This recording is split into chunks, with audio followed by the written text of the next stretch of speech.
আজকেই শেষবারের মতো স্কুলে যাওয়া। সত্যি সময়টা খুব তাড়াতাড়ি কেটে গেল, তাই না? তারপরে সামনে ভেসে উঠলো সেই পরিচিতি স্কুল গেট, মাঠ আর হাজারটা স্মৃতি। গেট পেরিয়ে ভেতরেই ঢুকতেই দেখলাম বন্ধুরা আগের মতোই দাঁড়িয়ে গল্প করছে, কেউ মজা করছে, আবার কেউ আগের মতোই সবাইকে হাসাচ্ছে, কেউ গেম খেলছে, কেউ ফোনে ব্যস্ত, কেউ শুধু ক্যামেরার দিকে তাকিয়ে হাসছে। কিন্তু ভেতরে ভেতরে সবাই জানতো এটাই হয়তো একসাথে কাটানো শেষ দিন। তারপরেই চোখ চলে গেল সেই ফাঁকা ক্লাসরুমটার দিকে, যেখান থেকে শুরু হয়েছিল আমাদের গল্পটা।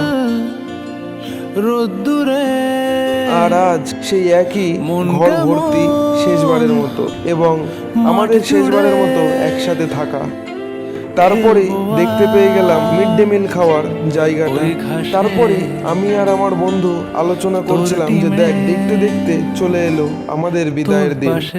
জানলার বাইরে দাঁড়িয়ে যখন সবাইকে দেখছিলাম, মনে হচ্ছিল যে জায়গাটাকে এতদিন বন্দি বলে মনে হতো, আজ সেখান থেকেই বিদায় নিতে কেমন জানি কষ্ট লাগছে। তারপর শুরু হলো রেজাল্টের অপেক্ষা। লাইন ধরে দাঁড়িয়েছিল সবাই নিজের 12 বছরের হিসেবটা হাতে নেওয়ার জন্য।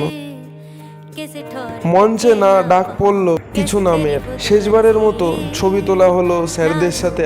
হয়তো ছবিটা ছোট্ট, কিন্তু স্মৃতিটা অনেক বড়। তারপর সেই অফিস রুমে ঢুকে দেখি একই লাইন। যেই অফিস রুমে ঢুকলেই একসময় ভয় লাগতো, সেখান থেকেই হাতে পেলাম স্কুল জীবনের শেষ কাগজটা। রেজাল্ট নিয়ে স্কুলের গেটটা দিয়ে বেরিয়ে এলাম। রাস্তা একই ছিল, শুধু আমরা বদলে গেলাম। বাড়ি এসে এবার আয়নার সামনে দাঁড়ালাম।